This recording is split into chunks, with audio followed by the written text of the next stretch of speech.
Okay, it is 5:35 p.m. in London, which makes it, I think, 7:30 p.m. in Moscow, and about 12:30 on the East Coast of the United States. All more or less places that we're being joined from, although with some, actually, not any of those cities, but in any case.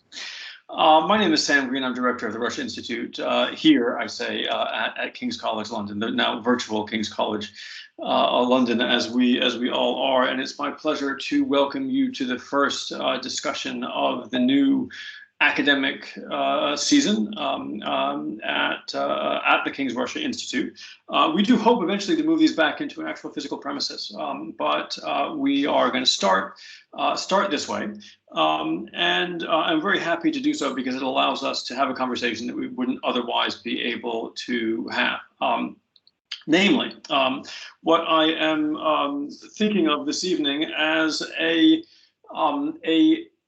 double motivated, or a motivated double book launch is what I'm calling this for myself. Right? So we've got two authors of two new books, two excellent discussants, four excellent researchers from somewhat different theoretical perspectives, although all within the discipline of political science, to talk about not just what happened this weekend, i.e. the Duma elections in Russia, but to talk about how we might interpret it, what the lessons are that we should learn, both as people who are interested in politics, right, and people who are interested in what's actually going on in Russia, but also in terms of what it means for how politics in Russia actually functions going forward, what we should be learning from this about the role of the Duma, about the role of political parties, about the role of political communication, the internet, and so on. A lot of questions that people have been raising. All of our Facebook feeds and Twitter feeds are full of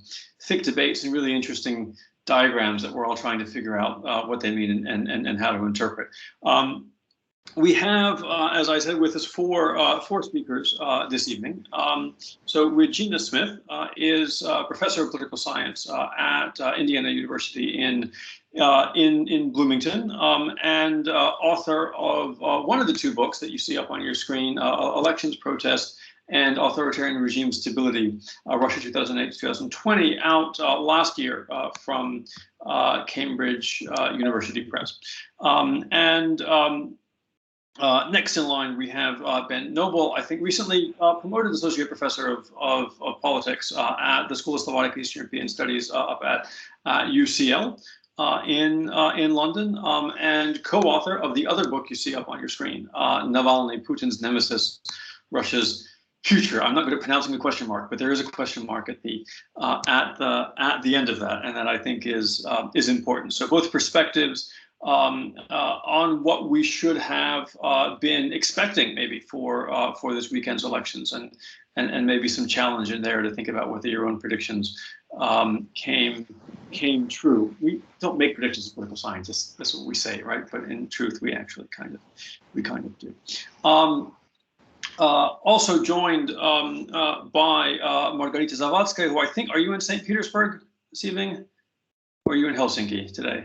I'm in St. Petersburg. In Petersburg, great. So Margarita is a postdoctoral researcher at Alex Santeri Institute at the University of Helsinki, but joining us this evening from St. Petersburg. And Andrei Semenov is associate professor of political science at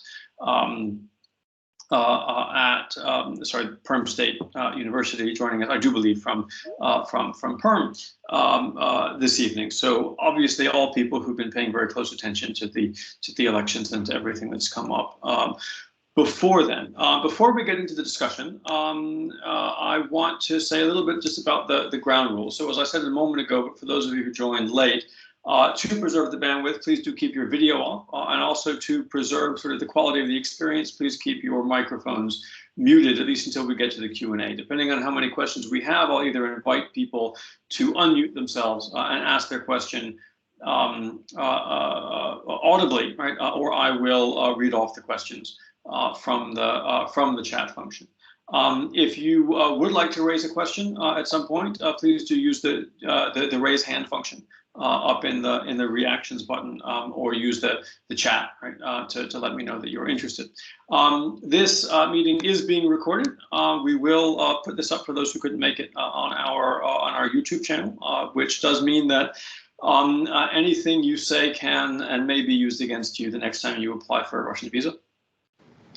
So please do bear that in mind when formulating your questions and your comments. With that, I'm going to go ahead and pull that slide off the screen, and give a little overview, I think, just in a couple of bullet points, really, of what I think we saw this weekend as a sort of provocation for our speakers, right? So the official results, at least as I saw them just a couple of hours ago, were something in the range of 324 seats for United Russia in the Duma.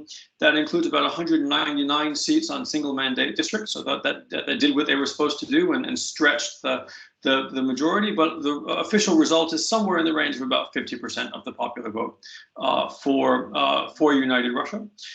We saw an increase in the share, and I don't have the number in front of me, but an increase in the share of seats and popular vote for the Communist Party, which emerges as clearly the most significant challenge from among what we call the systemic opposition in the Duma. We also see the first new party in the Duma since Regina joined the Duma in 2003. Briefly, this new party, aptly named New People, Новые люди, so questions about what exactly that might represent and what role they may play. The broad consensus is that they're very closely linked with the presidential administration and can be relied on to be loyal. One of the open questions, right, is whether or not the communists, with their somewhat expanded mandate, but also having seen that mandate be not maybe as large as it looked like it was going to be just a few hours before they stopped counting votes, whether or not they are content to play the role that they have played for the last several convocations of the Duma. There are beginnings of conversations in and around the party about maybe a new role.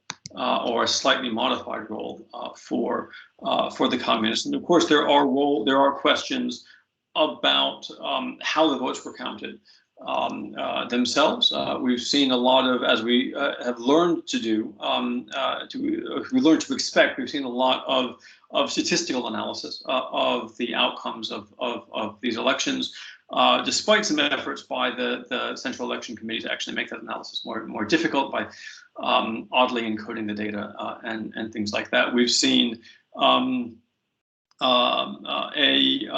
clear relationship between, in particular, voting turnout and the results for United Russia, right, which would seem to be an indication of some degree of fraud. Along with that, we've seen a significant difference between the distribution of votes among those who voted in person and those who voted online. And there is a very live debate among sort of the Russian political analysis community about whether or not we should interpret that as being indicative of fraud, or whether maybe there's just significant differences between the kinds of people who vote online and the kinds of people who vote face-to-face. For example, the way we did in mail-in voting in the U.S. in the last presidential election there. And then, there's certainly more questions than these, but I think the other question I have on my list that a lot of people have been discussing is the role of particularly global online and social media players, right, in Russia in general, right? That's a question that the Russian government has been asking for some time, but now it's a question that the Russian opposition is asking, as we saw Google and Facebook at the very last minute get in line with Nadzor and with the Russian authorities in terms of impeding access to the smart voting system that the parts of the opposition, at least, had been promoting, right? So policy questions there that emerge as well. With that, what I'm going to ask each speaker to do is to take about 7 or 8 minutes tell us what you think of these are. And in particular, I would invite Ben and Regina to focus on contextualizing this in the context of your book. For those of you who in the audience may not have bought the books yet, I'm going to go ahead and recommend both of them as it is. I've done it already, and I'll very happily do that again. But I think you'll hear even more reasons why you should. And then we'll turn the floor over to Margarita and Andrei before getting into a more conversation with all of you, who I am sure have come with questions.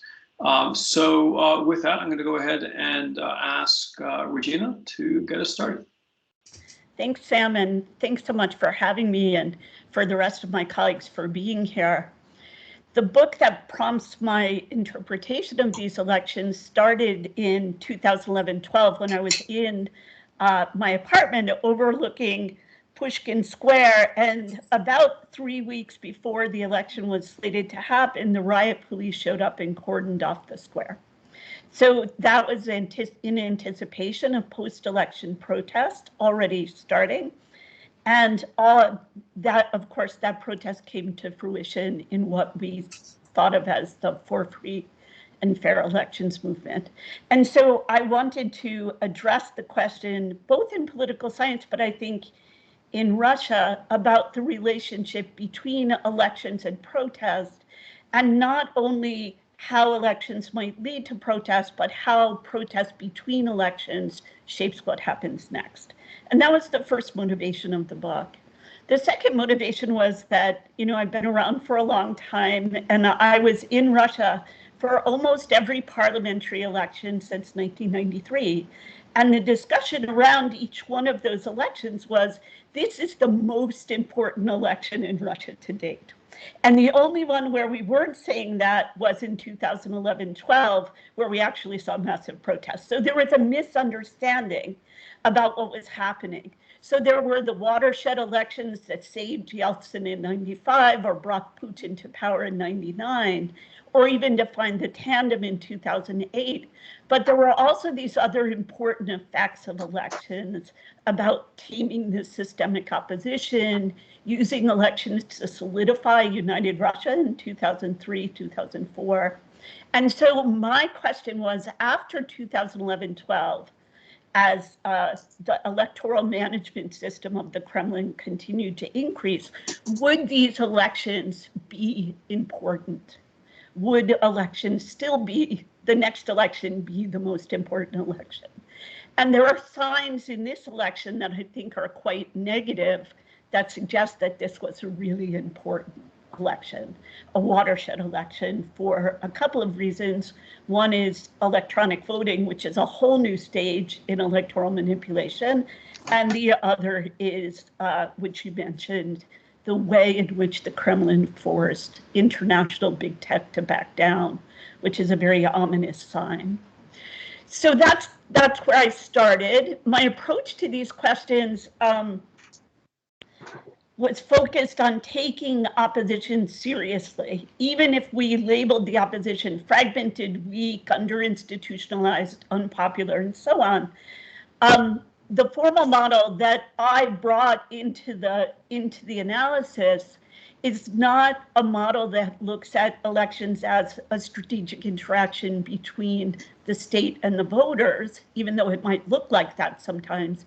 It's really an interaction between the state and the opposition, defined broadly, for the attention of the voters. And the outcome is best analyzed not in terms of votes, because we are now learning how manufactured the vote share was, but it should be thought of in terms of changes to processes and the information yielded by the strategies that the state and opposition engaged in to win those votes, and how people respond to that. People often say, why is there this cumbersome formal model right in the middle of the book? And it plays a really important role in the study, actually, I will say, if you want to read the book, you can easily skip over it.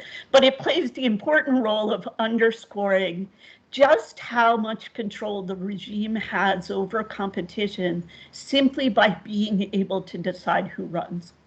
And that how much that actually handcuffs anything an opposition might do. And I think that's a really important point, because even though the Kremlin in this election carefully curated the party list and every single one of the 225 districts, it still had to engage in wide-scale falsification and other strategies to collect vote totals. And I think that that really speaks to a hidden strength of popular opposition that we're not quite have our hands around right now. The other thing I wanted to bring to the book was that there's a lot of talk about change coming from exogenous shocks like oil prices and economic crisis, but there's very little acknowledgement of the evolution happening in Russian society. So if you focus then, and I think that that's really changing how people are responding and voting or not voting. So the book takes non-participation very seriously as a choice. And I think if we look at some of these signals, we see a significant change in Russian society. Certainly not a revolution, certainly not a revolutionary society, but significant developmental change that I think we should look at more closely. So when protests broke out in 2011-12, since I was in Moscow, I formed a team of students. We did surveys in the pro-Putin rallies, the anti-Putin for free election protest, and then a random sample of Muscovites to be able to talk really seriously about who was protesting and why, and how the electoral processes had influenced that protest. And I think that really gives us interesting insight that I'm sure we'll talk about in Q&A about why there's no protest right now. So I think the data that we collected in that period really helps us understand what's happening now. So 3 takeaways of the book. Each election is distinct in terms of state and opposition strategies. So they may not be the most important, but they're different in important ways. It pushes regime towards and away from openness, and that has implications for the next round of elections. And it also has implications for this idea of a permanent election, where both the state and the opposition are always trying to vie to position themselves for the next round. And that if we're not paying attention to what's happening between elections in terms of state and opposition strategy, we're not getting the whole story. And so this makes a sort of big prediction that the important action of this election happened upon the Navalny return, the protests that occurred there, and the repression that followed, and that the election really flows from those events rather than from the independent election itself. And that would be a conclusion right out of the book. And then the last thing I want to say is that the book really does underscore the change in Russian society over time and the clear reciprocal effects between elections and protests, not only in voting, but in the production of activists, organizations, communication strategies, mobilization frames, issues, where these skills and tactics are passed back and forth across the electoral and protest arenas. So that's sort of my lens through which I'll comment on contemporary events, and that's the argument in the book. Great, thank you. That raises some questions that I will eventually abuse the chair and ask you. But in the meantime, let me hand the floor over to Ben, please. Thank you very much, Sam, for the invitation to speak. It's a real honour, and it's great to be kicking off the King's Russell Institute event season for this academic year. So I'm going to be speaking about the book, Navalny, Putin's nemesis, Russia's future, ? I know it's outrageous that I'm holding it up, but any opportunity to sell the book, I'm going to use it. I realise that some people on the call might already be fed up of me talking about it. I should say, of course, I'm one of 3 co-authors. The other are Jan Massidolbaum and Morvan Lalouette, who were both in London over the last couple of days, and it was the first time we'd all been together. This was a book written over Zoom, WhatsApp, and using Google Docs. We wrote it so quickly because we wanted it precisely to be out before these elections so that people could, through the frame of Navalny, make sense of how politics in Russia is changing, how opposition politics is changing. And it's an honor to be a member of this panel, including because in the book we draw upon the work of Sam and Graham Robertson, the co-construction of power. We draw on the research done by Andrei and Jan, looking at Navalny's supporters, activists in the regions. We, of course, also draw upon Regina's work and Rita's work. So it really feels like a great opportunity to discuss the book in the context of these elections. I'm not going to give an overview of the book. For those of you who want to see that, then there are lots of recordings of the events that we've done recently that speak about chapter breakdowns, motivation of the book. Now what I'm going to say is relating specifically to the election, which will hopefully be a relief. So, did we predict the outcome of these elections? No. Did we predict other things like the extent of the crackdown that Team Navalny and the movement have seen this year? No. But I think in the book it's very clear the direction of travel, relating both to repression, but also to the closing down of spaces available for opposition more broadly in Russia. And I'm going to speak in a bit more detail about smart voting and the authorities' response to smart voting, because I think what's happened over the last few days is just a classic example, a logical next step in the authorities closing down an available space that was left open to a certain extent. But before I talk about what's happened over the last few days, in the book, one maybe useful contextual discussion that we provide is how Navalny's own message and the team's message has changed regarding how do you deal with elections in an authoritarian system where the electoral playing field is unlevel. Navalny has changed his message. Previously, he has called for boycotts. He has said, if there isn't anybody, isn't a candidate that you would agree with in terms of policy preferences, in terms of ideology, don't go, don't vote. But his message has changed, and that is the spirit of smart voting, saying you might not agree with our recommendations for who we think is the best positioned person to take on United Russia, but that can wait until quote unquote normal politics is around, when the current system has been toppled. At the moment, the key thing to do in order to use these in their framing charade elections, the best thing you can do is to follow our recommendations for the best placed person who would deprive United Russia of a particular victory. So what's the purpose then more broadly of United Russia? Was it to deprive United Russia of, what's the purpose of smart voting? Was it to deprive United Russia of a constitutional majority? No. The Team Navalny wasn't saying that smart voting was going to lead to this sensational win, especially at the federal level. It's about smaller, lower level victories with the expectation that over time that might lead to a snowball effect as people realize that it could actually be a useful strategy. But also, and I think more importantly, the purpose of smart voting was to tackle apathy. To say, rather than boycotting the elections and saying there's no point being interested in politics, in being involved in these institutions, you can meaningfully be involved in elections. And you can engage fruitfully in a system that's rigged against challengers. We know from the research of people like Turchenko and Golesov analysing the elections in 2019 and 2020 that smart voting can make a difference, especially at the regional and local levels, and especially in capitals. So I think people's expectations for what it could do at the federal level for the State Duma has always been conservative, and certainly that's the way that we were looking at these particular elections. But did it work? this time? That's the question on lots of people's minds. It's understandable that Team Navalny early on would say if any candidate endorsed by smart voting, if they won, then that was a success for smart voting. They're a political outfit. They would, of course, claim their successes, but we as good social scientists will say, hang on, we need to be more cautious.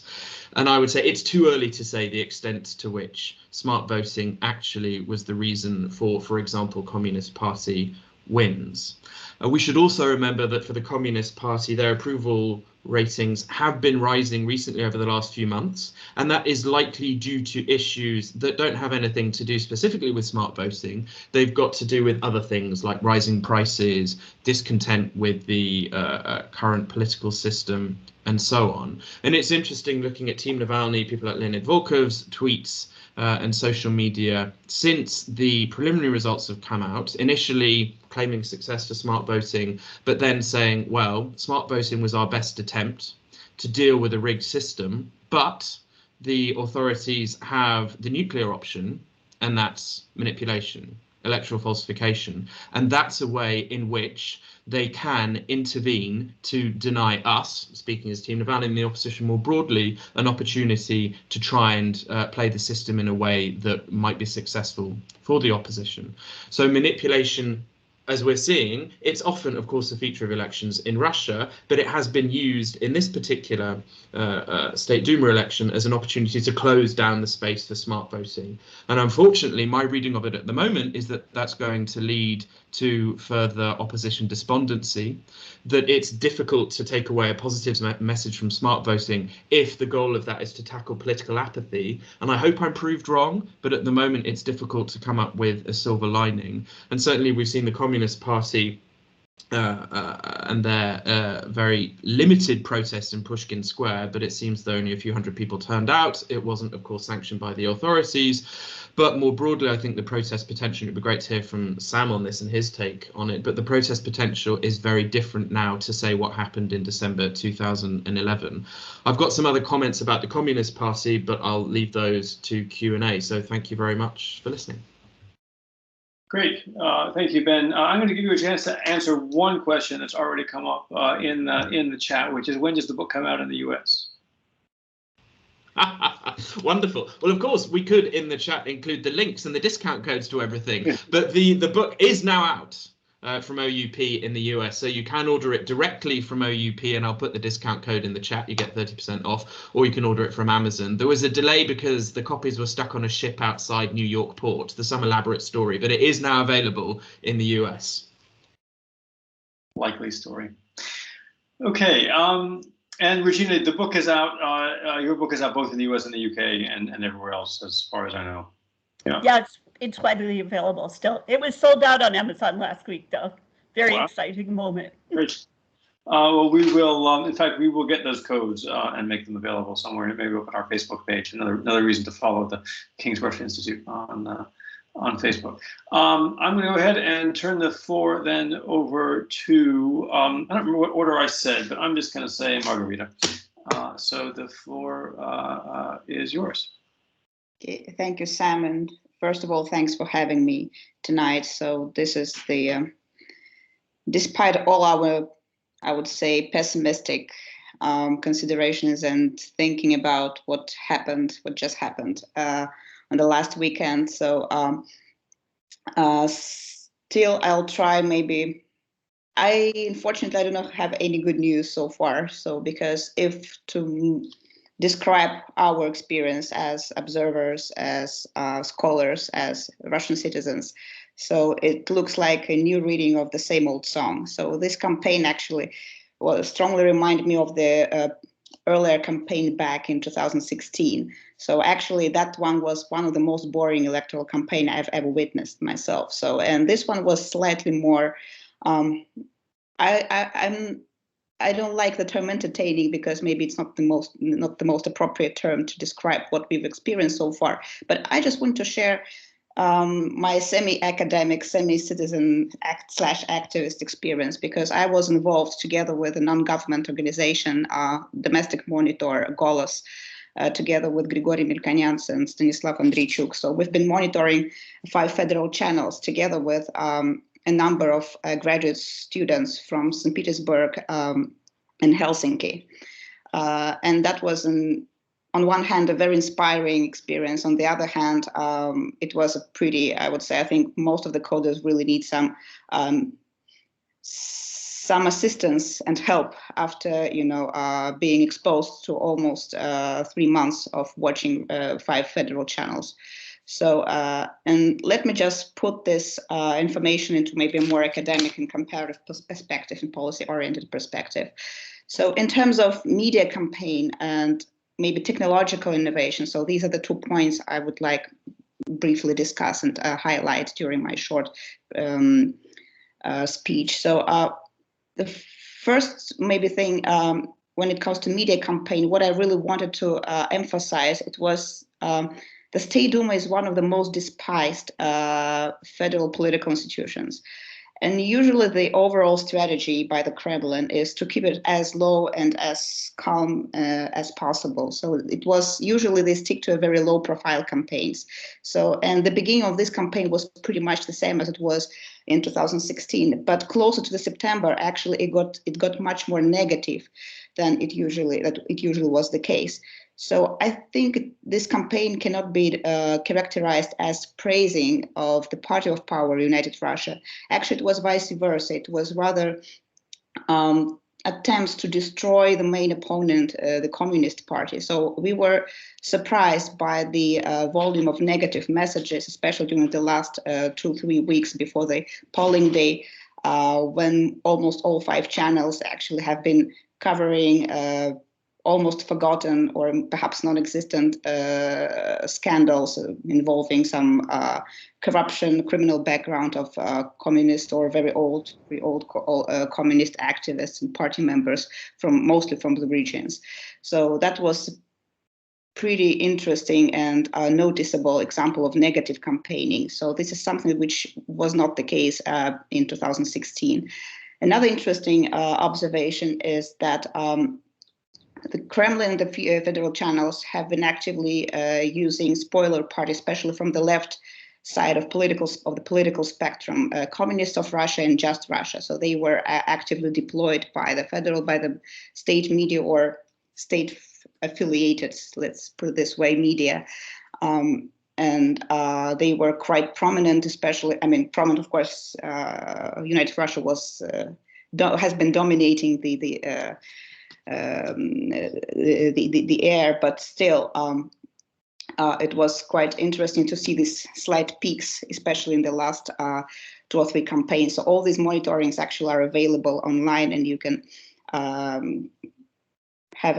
take a look at them. So unfortunately they are in Russia, but perhaps there will be some English language text which would sum up our efforts undertaken during the last 4 or 5 months. So these are perhaps the first some observations about media campaign. So just to keep it short, so it was a pretty low profile campaign. So United Russia was presented as in a pretty neutral tones, and and compared to the New People, Novые Люди party. So this party was actually praised as in the most positive undertones possible. So, and as we can see, so this is one of the attempts to revive the Kremlin's cooptation strategy. Unfortunately or fortunately, so it's still the efficacy of this cooptation is something to be discussed. Perhaps Ben can have something to say about this. So on one hand, the Kremlin managed to cooptate Sardanov Ksentiev, a prominent regional politician from Yakutia, a very popular mayor. But on the other hand, they clearly failed to share power with the communists, so which, as Regina has already mentioned, has spurred even small-scale protests on Monday. And finally, when it comes to technological innovation, smart voting versus electronic voting, unfortunately, electronic voting literally killed, or actually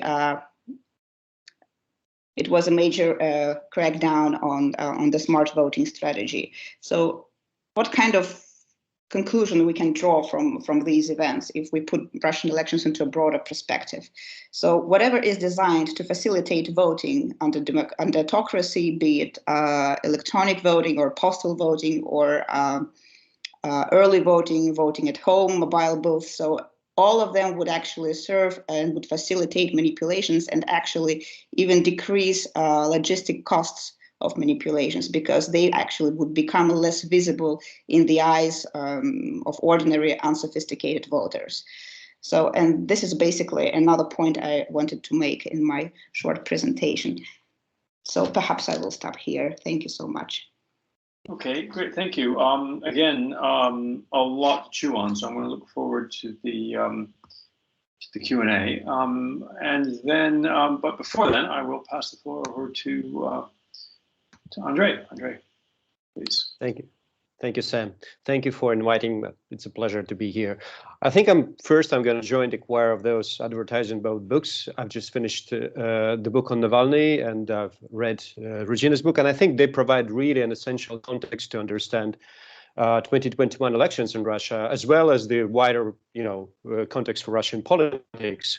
I'm going to have like 3 takeaway points, and one I've already voiced is that if you want to understand Russian elections, you have to read both books, because I think what happened 10 years ago, the for fair elections campaign, and then 2017-18, the Navalny presidential run, these are the logical steps in this game, in this tango for two between the regime and the opposition.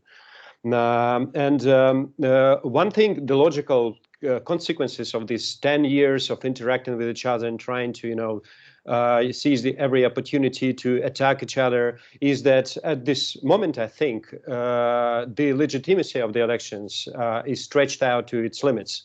So if you just follow in the events this year, the attack on FBK and Team Navalny, the labeling of multiple journalists and multiple individuals across the country as foreign agents, repressions here and there, and of course, all the things happening in the digital sphere.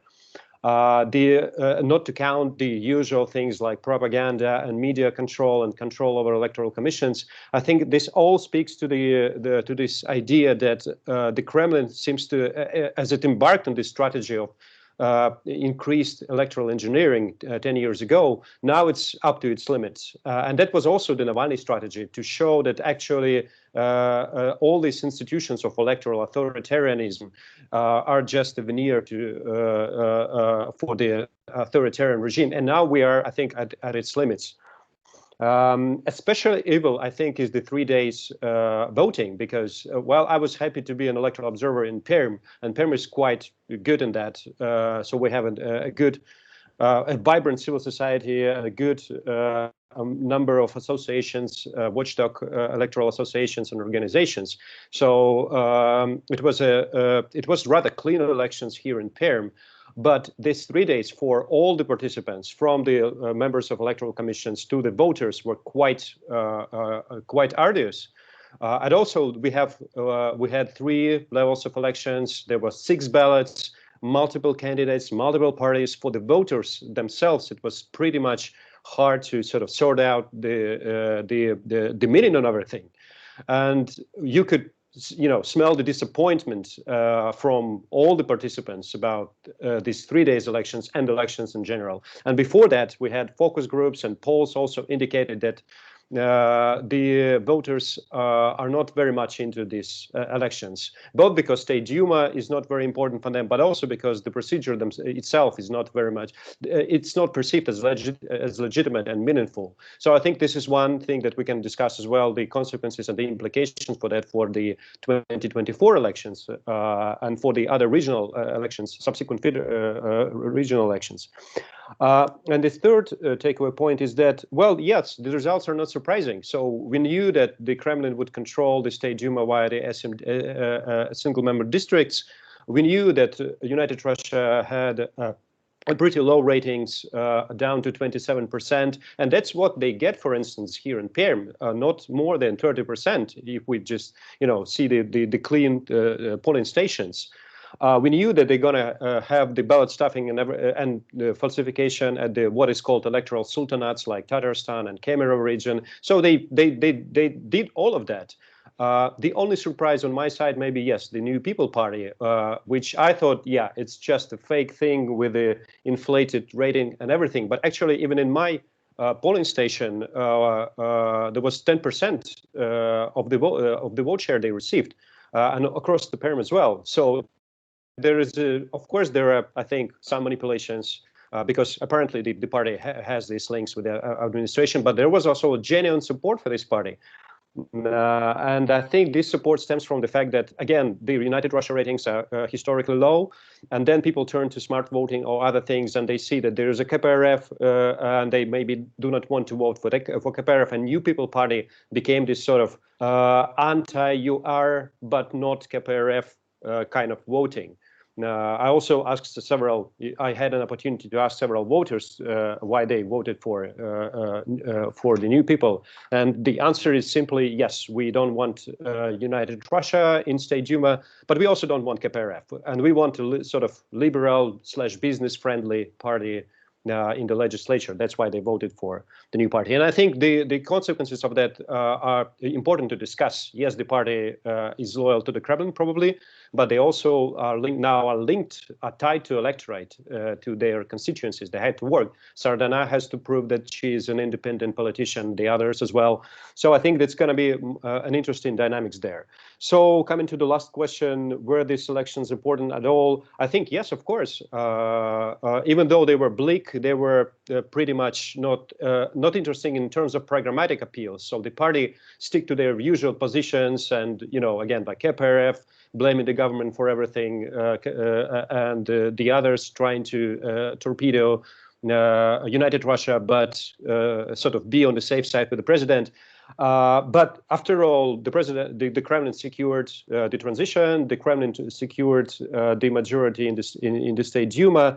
And apparently that was precisely the key issue for them this year, to secure this majority, to secure the loyalty of the United Russia and the other allies. It doesn't mean that, I think it doesn't mean that after all this authoritarian grip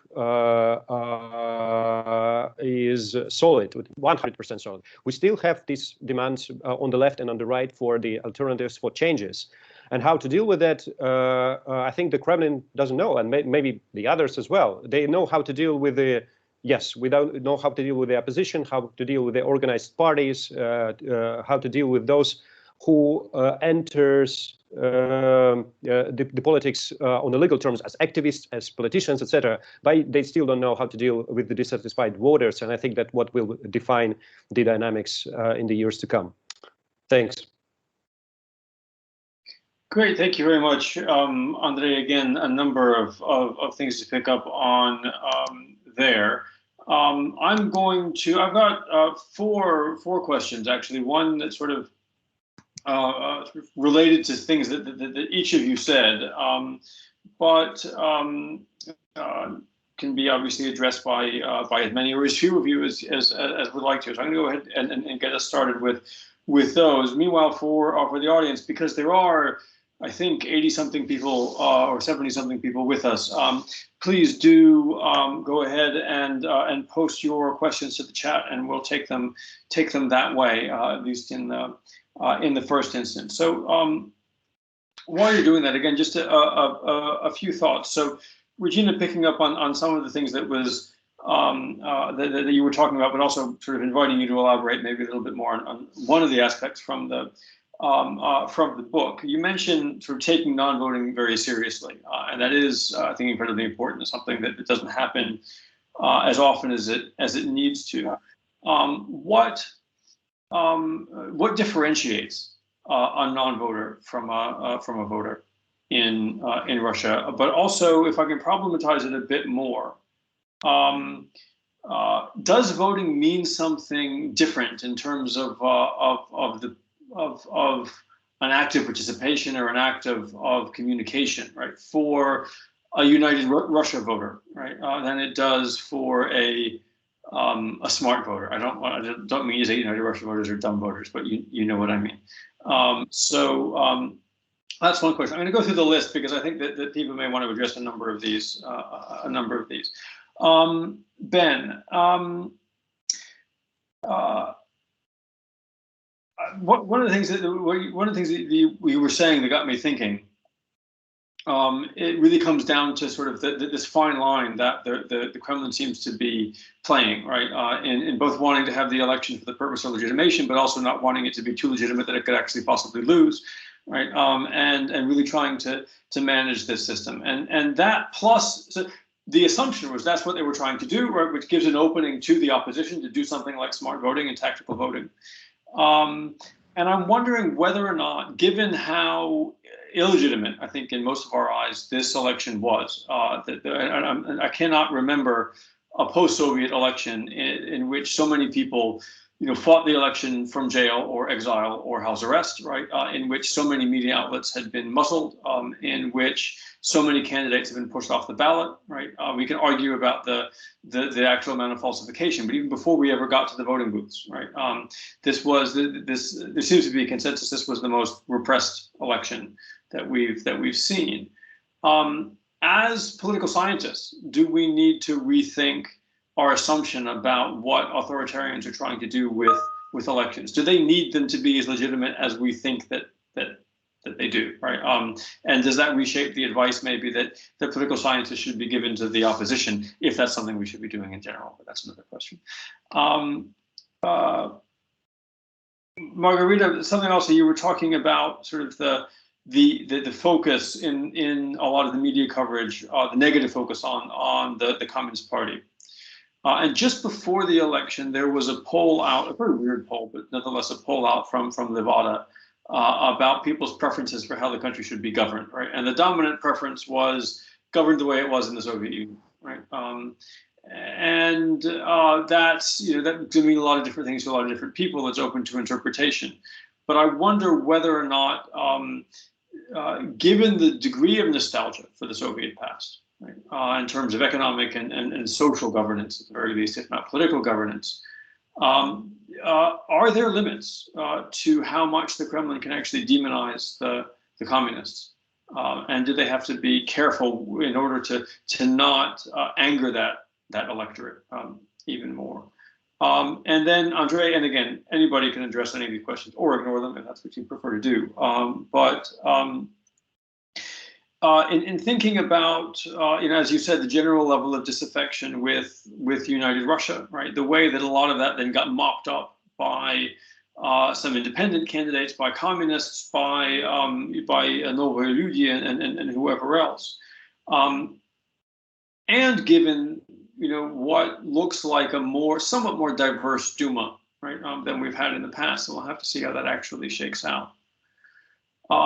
Is there the potential that actually the balance of power, I don't want to overstate this, but shifts a little bit, right, from sort of administrative power, right, to political parties, right? Does the role of political parties as such actually become greater because they have to somehow mediate this relationship between the Kremlin and voters, right? The Kremlin and United Russia are no longer very good at managing on their own. Why don't we go in the order that we started? So Regina, do you want to attack any of that? Sure. So this is why I think it's important to look at the question about non-participation links to how we sort of consider opposition and the role of Navalny and Team Navalny over time. So if we go all the way back to 2013, Navalny's run for mayoral election in Moscow, and then their strategy in 2016, the success there was to politicize the entire election cycle so that people were paying attention to who got on the ballot. That became a political element. And there are some very nice reports from Golis on its website of not traditional media, but new media sources that show that the peak of interest in the election was around the nomination of candidates. And once that was over and the control was clear, interest went way down and it never revived. The campaign did not do anything to revive that interest. And I think that's an important point that points to non-participation. So I've seen a lot of the word apathy out there, and almost certainly there is a lot of apathy happening. But I don't think that's the predominant feeling. So the predominant feeling probably has to do with efficacy. And there's a lot of, and how effective participation will be. If you look at every focus group I've ever done, there's always a plurality of people say they're going to do whatever they want to do anyway, so why bother? But there's also a lot of literature in political science in places like among Black voters in Louisiana and African voters in Zimbabwe, that when elections get close and efficacy looks like something that's possible, influence looks like something that's possible, people quickly re-engage. And this is why my next project is on non-participation, to sort of better characterize how people are engaging or not engaging and what might lead them to engage. And so I think there are lots of factors here. Some other attitudes that I saw in my 2011-12 data that I think are really important here is don't poke the bear. So don't make them mad, it'll only get worse. Repression will go higher. Participate, yes, but not in the ways that make people the regime angry, right? So participate in creating a better life, participate in local things, participate in your community, but don't make this repression worse. And I think the lesson of the Navalny protests earlier this year sort of put an exclamation point on that. Don't poke the bear, it will make things worse. And so I think this non-participation is an extraordinarily complex phenomena that goes well beyond apathy. Great. Ben. Yeah, I just, before I get on to the question that you asked, I want to quickly follow up on what Regina said. It's certainly a debate that we had when writing the book. To what extent do we include a discussion saying that, to a certain degree, the extensive repression that we've seen this year is precisely due to what Team Navalny has done and what they've done on the streets. But do we blame them? No. But I certainly take Regina's point clearly that if you poke the bear, then that will lead to very negative consequences. One spin of engaging the authorities in the way that Team Navalny has is that it can make it very clear and publicly the nature of the regime. So there's an information effect there.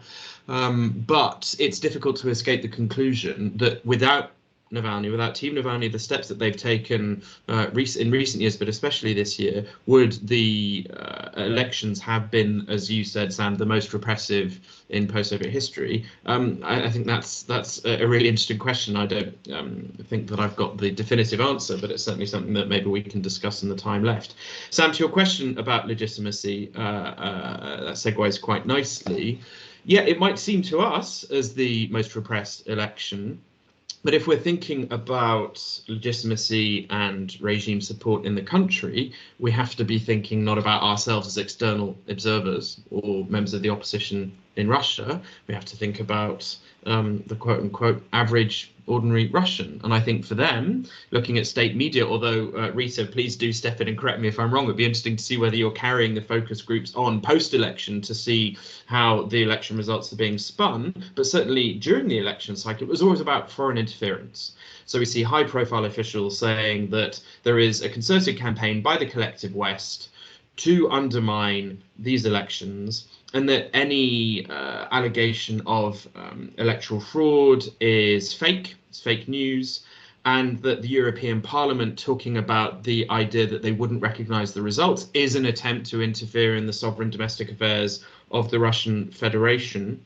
And so there is a way in which the narrative is constructed in Russia for people who wouldn't necessarily be sympathetic to the opposition. That means that I don't think what we're seeing would affect their sense of legitimacy. That being said, Andrei's point about them really stretching the limits of using elections to introduce some type of democratic legitimacy is valid as well. And going forward, how is that going to play out? Electronic voting, online voting is maybe a way in which they can say, look, this is modern democracy, engage, and that could be a way to reframe citizen engagement with this nominally democratic institution, i.e. elections.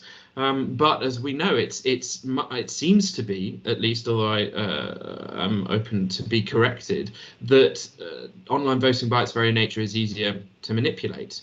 One of the hypotheses for why it took so long for them to release the results in Moscow is because they were playing around with the blockchain and doing some fancy technical wizardry stuff that meant that they could, in fact, hack the system to manipulate what they were selling as being this very secure way that couldn't be manipulated, so we wouldn't have ballot stuffing.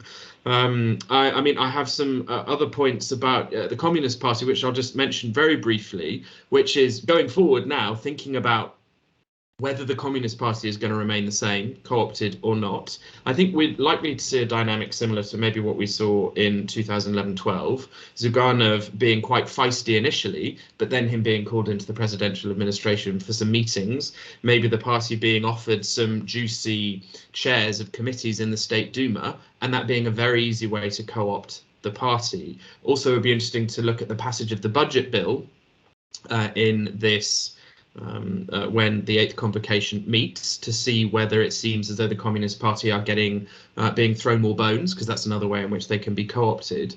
But even if Zyuganov is co-opted at the top, it's also going to be fascinating to see how the Communist Party behave in the regions. And that's that similar debate that was growing. And I think we all should be monitoring that really closely to see what happens going forward. But I know that Andrei and Rita and Regina are better positioned to talk about that than me, so I'll stop there. Great, thanks, Ben. And then Margarita, you're up next. Thanks for great questions. So actually that will allow me to elaborate further what I was trying to say.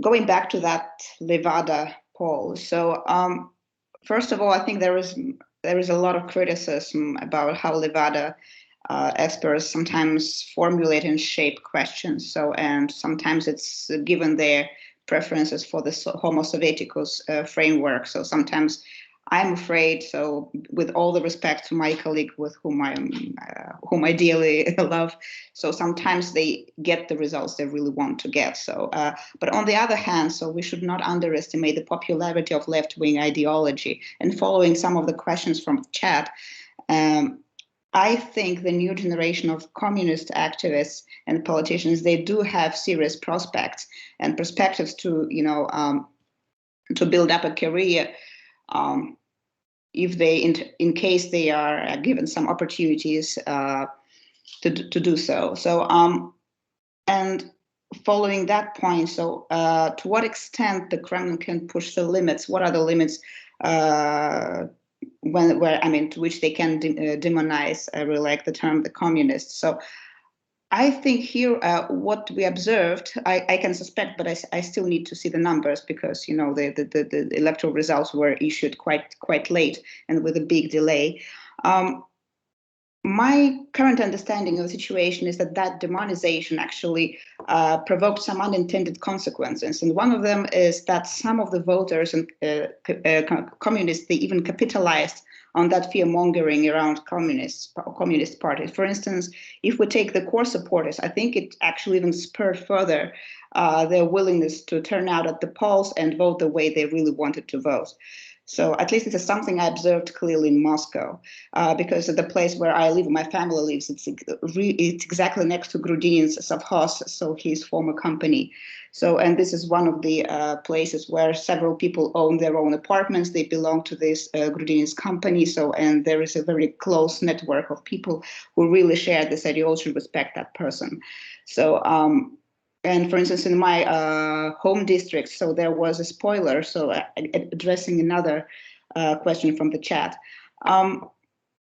Well, the spoiler technology has been used quite widely in Russia since the 90s, so it's one of the perhaps most popular tactic, spin doctor's tactic. But not just parties are used as spoilers, but also candidates. For instance, in my home districts, we had two Petrovs. So one Petrov was a genuine communist candidate, and another was a spoiler from the Communist of Russia party. So when you see it's almost for unsophisticated voters, very easy to get confused and to cast a vote for a wrong candidate, even if they really wanted to vote for that person. So, and another ridiculous story is from St. Petersburg, the story about Boris Vishnevsky, who actually confronted several candidates with exactly the same first name and last name. So this is, I think, one of the unique examples of the use of this spoiler tactics, which was even stretched to a ridiculous scale.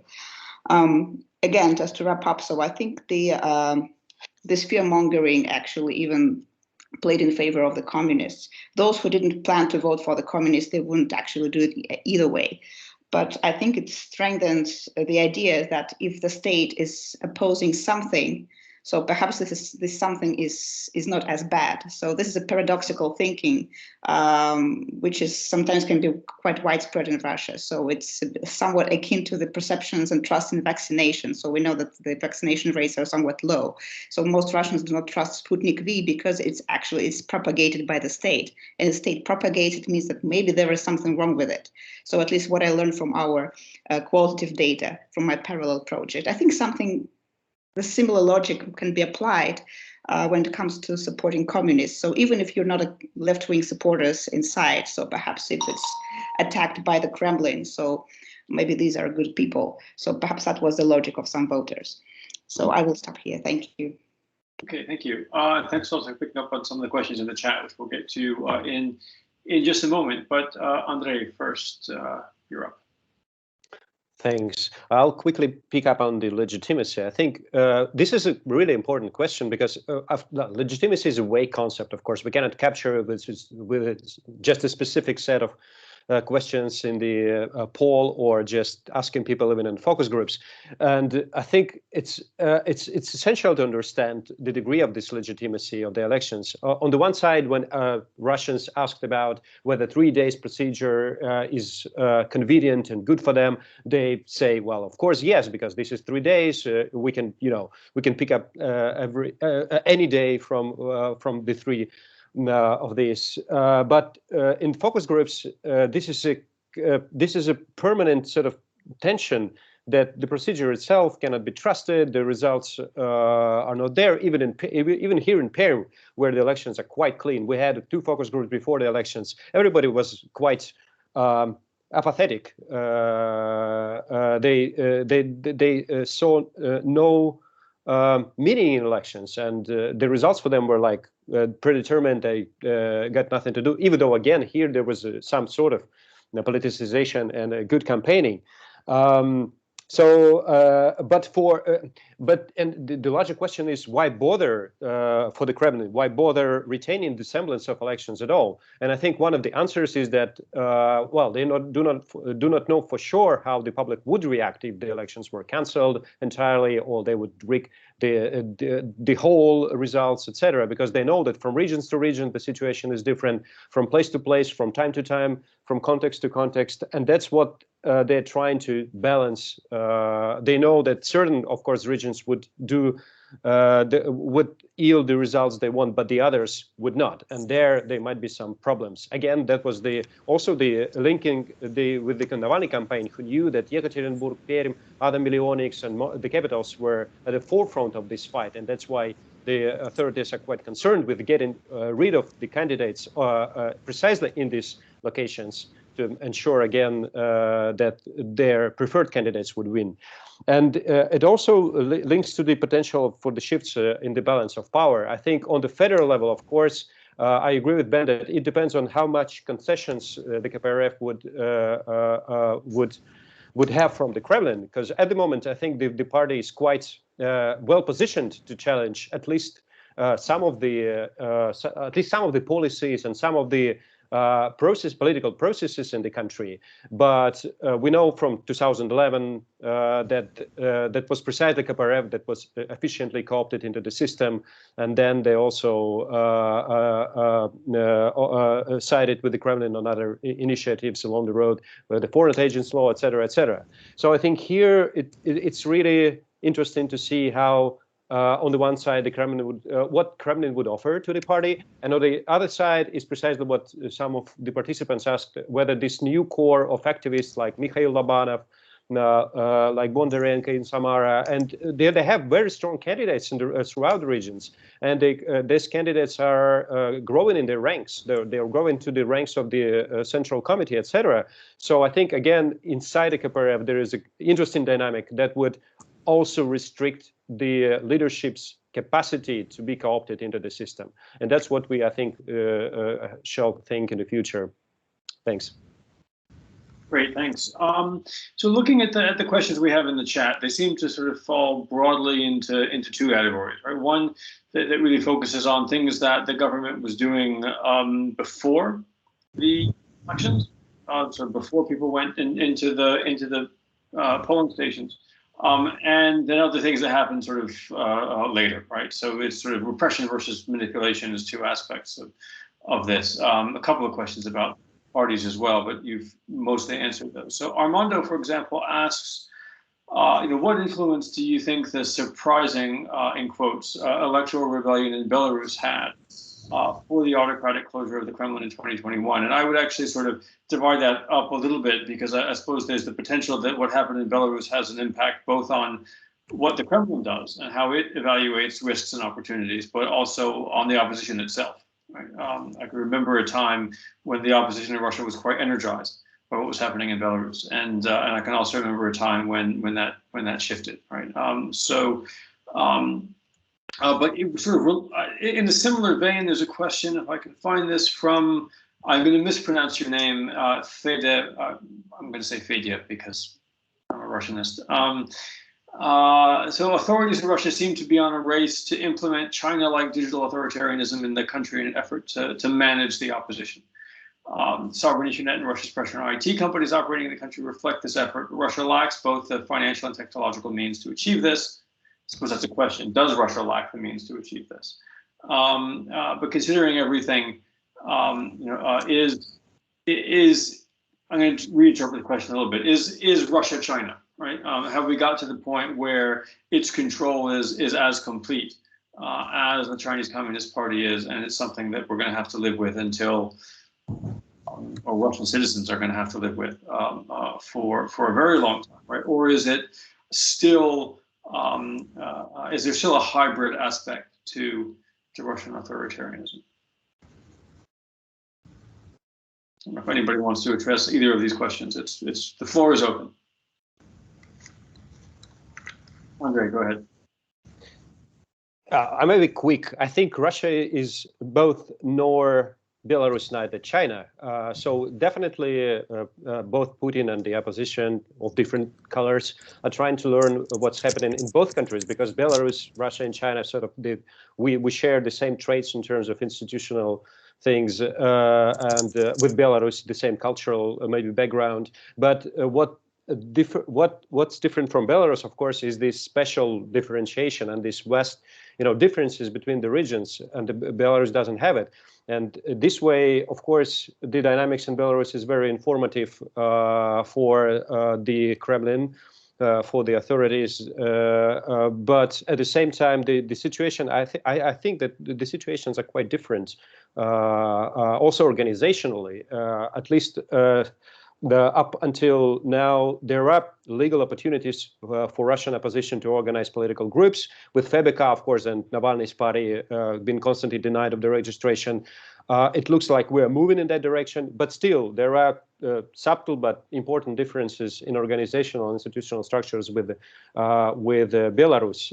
Even though, again, I think the Kremlin looks closely at the dynamics there and how to deal also with the protesters. And with China, I'm not an expert, of course, on digital dictatorships and everything, but it looks like, again, maybe culturally or some other factors, at least I cannot see right now the ways that Russia would turn into the China-like digital authoritarianism. The Moscow experience is still a Moscow experiment. In other regions, we see that, for instance, communist candidates in Novosibirsk Oblast, they discuss whether they should block entirely the electronic voting. So I think there would be much opposition, legal opposition to this sort of electronic voting and other digital dictatorship tools like China employed in Russia, and the Russian opposition will resist to that. So to keep it short, maybe will turn into China-like dictatorship, but not as fast as the Kremlin would expect, or China would like, or Putin would like. Okay, Margarita, your hand was up next, and then Regina. Okay, so just going back to the question about is Russia China, the short answer in my world is no. Well, the key difference is the very institutional makeup of the political regime. So if Russia is a party-based authoritarian regime, so which is the very governance processes are organized in a drastically different way compared to Russia. So I think I know that a comparison between Russia and China is quite popular, but the very mechanisms of how political decisions are made and the degree of personalization versus depersonalization and automation of certain decision-making processes are quite different. So, and in this respect, I think in terms of governability, so China and Russia are really different. So, and the very use of digital instruments to suppress the opposition and any other alternative opinions. So I think works in very different environments. The very infrastructural power in Russia is weaker compared to China. And going back to Belarus, this is exactly the opposite. So Belarus is just a weaker state in terms of infrastructural capacity. So as opposed to Russia, which is much more heterogeneous, which is much more unequal, and so on and so forth. So, but I think Andrei has elaborated on this point quite well. And I think what we're missing here is, perhaps someone has already mentioned that, is that the Kremlin felt very insecure on the eve of these elections. Given all the precautions it made, actually, it still didn't get the results. Perhaps it's not the most optimal results it hoped for. So, and I think this is still quite striking to what extent elections are still like a meaningful institutions. Should we still actually keep studying and looking at the elections as something that can bring any change? So here I think I would endorse and would echo what Regina has mentioned. So even if all the opponents are clearly, are out of the playing field, still United Russia is not able to get the result it wants without engaging with dirty manipulations. I think this is just to shout these facts are shouting at our face. Thanks. Regina, before I let you answer, I want to sort of insert a question that's related to something that Margarita just said, that came in from Maxim Alyukov, who asks about, now that the election is over, should we expect the repressions will continue at the same intensity, right? So if we take one of the things you said earlier, Regina, very seriously, which is that really what matters is what happens before the election, right? So then does that mean we should have interpreted a lot of the repression as really aimed at the election? The election achieved whatever it achieved, maybe enough, maybe not enough, right? Does the Kremlin now feel that it can back off or not, right? So I think that's at least the context in which I interpret Maxim's question. There's also a comment from Masha Lippman just above that in the chat. If you want to respond to that as well, because it gets to something that you mentioned, right? She writes, Regina mentioned the hidden strength of the opposition. Margarita, on the other hand, spoke about the decrease in logistic costs of ensuring the result desired by the Kremlin. Is there a contradiction between these two things? What do we think about sort of the cost efficiency, the cost benefit analysis that the Kremlin has to go through in making these decisions? There's another implicit question in all of this that somebody's also raised, but I'll give that to Ben in a moment. Okay, so let me try to take that bundle and pull on the string. I don't know that Margarita and I are disagreeing. Rita can say what she thinks. I didn't hear her saying that the cost went down. In fact, I think the cost to the Kremlin of this round is quite large, and going forward could be much larger. I want to answer the Belarus question, or what's going on with protests more generally. So the first thing is that real turnout was very low, if we believe Shpilkin and others, and I absolutely do. And in social movement theory, that means that the people who might have been available to protest because they were mobilized through the campaign or through their vote or through participation was extremely much smaller than it was in Belarus, and much smaller also in 2011, 2012. So the people who would be tipped into protest, available to protest, in sort of theoretic terms, was smaller. And the second point is that the large majority of protesters in 2011-12 were mobilized not by that mechanism that was the vanguard of the protest, but were mobilized by the protests themselves, by observing the protesters on the streets. And in this go around, the vanguard is either in jail, in exile, or under threat. And one interesting question I have is how many of these folks who are allowed to stay on the ballot sort of tacitly agreed that they weren't going to become part of the vanguard. And again, Ben said, who are we blaming? And the only people we're blaming here for repression is the Kremlin, not anyone else.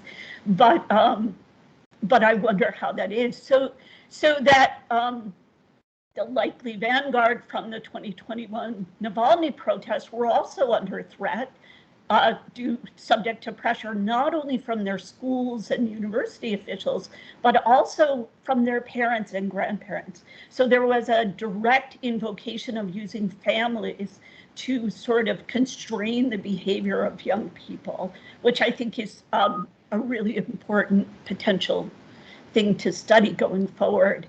And this is something we see in places like Iran, right? This kind of very personalist result. So these are different structural dynamics for protests than Belarus or 2011-12 in this election. So it didn't surprise me really that protest has not kicked off. What I do think is important is that these elections and the Kremlin narrative around it is creating cognitive dissonance, and cognitive dissonance creates anger. And there is, I think, the potential for simmering anger that can be released in the way that protest was released in Euromaidan in response to some sort of moral shock. And that makes it harder to predict for a social scientist. The mechanism is different, but I think the potential for that to kick off at some point is quite large, in the same way that we saw the trash protest kick off, or the waste disposal protest kick off, and then maybe to grow even further and to be framed into link from the apolitical to the political. So I think that probability, in my estimation, has gone up now. Great, thank you. Ben, before I ask you to respond, a couple of other things have sort of popped into the chat that I want to throw your way. One is directly to you. So there's a question from Alexander Titov about whether Navalny made a mistake by coming back in January instead of September. But I think the other, so there's something that you reminded us about in a column in the Moscow Times just a couple of weeks, I think, before the election, picking up on a point that I think Mark Galeotti had made earlier about how we should be careful about our assumptions about centralization. That a lot of this happens in a decentralized, dispersed manner because people are interpreting what they believe to be the desires of the system and their own incentives, right? And we, I think, have learned to accommodate that assumption when we're talking about electoral manipulation, right? So how the votes are counted and what happens at polling stations and things like that. First of all, looking at what we've seen, particularly with the way that the electronic voting has happened, are we still happy with that assumption, right? And do we need to learn to apply that assumption to repression. Because as Regina just said, when we talk about repression, all of a sudden the blame concentrates in one place, right? In our conversation of people with pointy hats and PhDs. Is that a safe assumption? Okay, Sam, lots there. I'm going to begin just by making a point, building on a point that Rita has said. There will be, I imagine, people in the audience saying, we're having this discussion now, but United Russia seems to, it's re-secured a constitutional majority. We're wasting our time talking about elections. But I just want to repeat a point that I've made over the last couple of weeks. Maybe I've said it too much and people are already bored about it, but no. Focusing on the elections, the build-up to the elections, the cost that the Kremlin has has to incur in order to get this result, even if it wasn't as resounding a success as it wanted, it still had to plough lots in. So as long as we have elections, the Kremlin is likely to have to incur these costs going forward. And as Regina has mentioned, those costs are likely to go up. So that was the first point that I just wanted to make quite quickly. The second point on Maxime's question about repression and what's likely going forward. Of course, we're political scientists. We don't like predicting, but I think I'm okay with being proven wrong, but for the right reasons. And I think repression is likely to remain high, if not increase, for a couple of reasons. One of them is that I think it would be very tricky for the Kremlin to move away from the narrative, which is now very dominant, equating opposition with treason. That is going to be very tricky. Turning around and saying, oh, well, actually, we can have pluralism and it's not a sign of the CIA planting agents. It's not a sign of the State Department sponsoring opposition people. Very tricky, I think, to move away from that. The second point relates to personnel. It seems to be the case, although, of course, we don't want to have a discussion that's purely about criminology, but people like Patrushev seem to have the upper hand.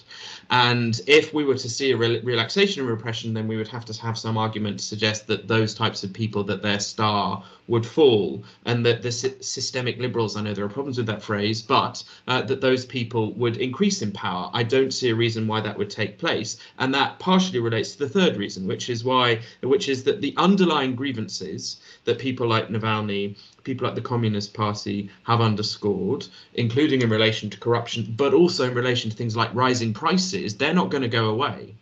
We know that the presidential administration intervened and told companies, you better keep prices low in the run up to the election, because we realize that Russians will be looking at their pockets. And that will be one important reason, one important source of information that they draw upon when they decide who to vote for. But I imagine that it's only so long that those inflationary pressures can be kept in check. And so as long as those underlying grievances aren't tackled by the authorities, then I think repression is the mode of governance that the authorities will rely upon in order to keep dissent, criticism, and those types of things in check. On decentralization, yeah, Mark's stuff on adhocracy and Putinism from below. I think I wrote that Moscow Times piece because maybe there is an assumption that if there is electoral falsification, then it's all being dictated from the center, and that, taps into what Mark has said, what I've said about let's not always think about the Kremlin, that there can be lower level actors who are acting independently. But I see that Masha Lippmann is in the meeting. She responded to my opinion piece and said, well, hang on, the reason why some of these lower actors feel as though they can get away with acting in a way that isn't centrally dictated is because there is somebody in the center who they know has got their back, who is going to make sure that they're not going to face necessarily repercussions. So it might be that Ella Pamfilova gets all hot and bothered and says, well, no, hang on, you can't do that, there will be repercussions. But there is maybe somebody of the same level or more senior who has got their back. So I don't want to push the decentralized argument too far. And so I think I'll leave it at that and get on to Alex's question about Navalny, because I realize we're running out of time, whether he made a mistake returning in January rather than September. There is definitely an argument to be made that if he came in September, then the Kremlin would sinking his return precisely to closer to the moment of the election. Yes, there is a logic to say that that could have caused more disruption. The Kremlin would have been in an even more tricky situation. But I'm going to go back to my basic argument about Navalny's decision to return, and in my thinking it wasn't really a decision. He returned really as soon as he was recovered, because he's a Russian politician who wants to be in Russia. In his mind, he was just completing the journey that he started in Tomsk when he took off for Moscow, although of course there's emergency landing in Omsk, all the way back in the 20th of August 2020. And so this idea that Navalny was sitting in Germany strategizing, thinking, oh well, if I return in September that's going to have more of an impact. No, he returned as quickly as possible because he wanted to be on the ground. We can have a debate about now seeing all of the repressive moves, whether it would have made sense. But if we're talking about miscalculations and mistakes, I think it's useful to put ourselves in Navalny's shoes back in January, and he did what he thought was necessary. It was a sign of his personality as well. He was going ahead, dictating terms, forcing the Kremlin in a very difficult situation. So yeah, Alex, I get where the question comes from, but I think for Navalny there wasn't really a choice. He wasn't going to wait in Germany and twiddle his thumbs until September and then take off then. That's my 2 cents anyway. Great. Before we break up, I want to get to one other question. So Jeff has a question about generational change. And to a certain extent, right, we've talked about it. In fact, he's asking in terms of leadership in government and opposition. To a certain extent, it's been addressed, particularly in the Communist Party and others, and you're welcome to address that as well. But, you know, back in first the summer of 2019, we saw protests in Moscow and a couple of other places, and then the protests earlier this year after Navalny returned. We were talking a lot about young people in Russian politics. Where were the young people in this election? Regina, you already mentioned that they were being told by their grandparents to stay home, but is that the entirety of the answer? So can I jump in real quick? Yeah. So I haven't seen enough public opinion polls to make a strong, or exit polls to make a strong claim, but it looks like young people did turn out about in proportion of lower turnout with their older generation. So they didn't disappear, and neither did they gain in this, according to the public opinion polls I've seen. I want to put on the table an interesting aspect of generational change that has to do with United Russia. So United Russia is a failed party in terms of its connections to voters. That seems quite clear. Even the people who vote for the party are really not voting for the party generally. It has been utterly incapable of forging connections to voters. At the same time, it's indispensable to the Kremlin as an elite coordination mechanism and will be really hard to get rid of. Right. And so one thing that we should look at that looks to be hinted at is a new set of cadres within United Russia being seated on the party list. And so it looks like there certainly have been a lot of replacements. And the demographic of that replacement, I think, is really important. So I would look at that demographic really, really closely, and also look at the increase in pork barrel politics, distributions to constituencies and districts, which is something we've been looking for since 2008 and really haven't seen. One thing about this campaign that I did find interesting was a lot of angry shouting about, if you don't vote for me, you will not get your roads. So, and whether that translates into something more is really interesting, but let's not overlook United Russia's need to renovate. Andrei, Margarita, do you want to jump in on any of this? Yeah, maybe quickly on Maxim's question as well. I think the force argument why the repressions are to continue, I think, is that they gained a certain organizational inertia. We know that people on the ground, the police, and everybody is just looking for the other chances to grow in the ranks, etc. Even though repressions are obviously costly, but for this kind of apparatus, it's just another opportunity, and it's staying for a long time. With the increased payments next year, etc., I think it's going to be a good stimulus for them to continue this machinery. And on youth and on young people, we had an observer chat for elections in Perm, and by Friday evening, everybody was chatting like, the pensioners are here, the budget workers are here. Please mobilize the young voters. Please do something to get them out and vote. On Saturday evening, the situation was the same. So by Sunday, of course, there were some, generally young people, and the conversation on Sunday became a little bit more maybe joyful because of the observers and others just saying that, well, finally we have some fresh faces, etc. But it looks like most of the young people stayed at home, at least from my sort of a narrow angle. And this is Perm again, where there are lots of opportunities to engage. There was a coalition campaign, a grassroots coalition campaign mobilizing young people all across the strata and all across the city. And even these kind of efforts didn't work much. Even though, again, Moscow and St. Petersburg, I think other places might be a little bit different, but this is a vanguard of this modern Russia, and it's not very inspiring from my particular point of view. Yeah. Margarita, do you want to add anything? Can't hear you. You're muted. Okay, happens.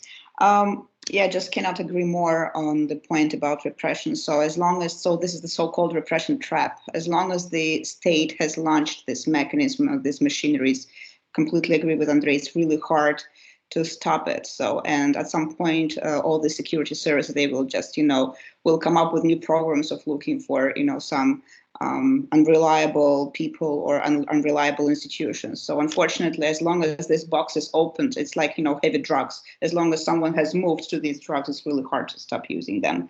So, which is, well, has its own side effects for those in power.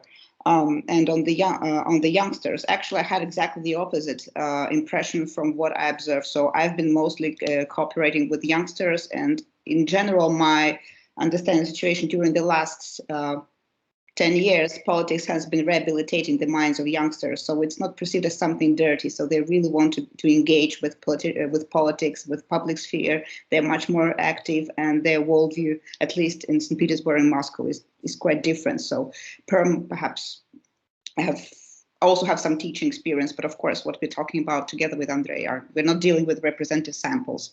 So it's just our impressionistic thoughts on the matter. Thank you. Indeed, but we do have to start somewhere, and I cannot think of a better place to have started than with the four of you this evening. I'm going to wrap it up. There are apologies to those of you in the audience if I didn't get to your question. There will be more opportunities. These issues are not going anywhere, and neither are these speakers. I'm hopeful we will see you again. But also, in this day and age on Zoom and on Teams, there's more opportunities to hear from all four of them at other institutions around the world. So please do stay in touch. Stay also in touch with our social media feeds. This video will be up on YouTube in due course, and you'll get the link on Twitter or on Facebook. We will have more discussions to come, more book launches on recent research, but also roundtables and things talking about Afghanistan and Central Asia and foreign policy and all kinds of more fun stuff happening in the world. Margarita, Andrei, Ben, and Regina, it's been an absolute pleasure to see all of you and to kick off the year with you.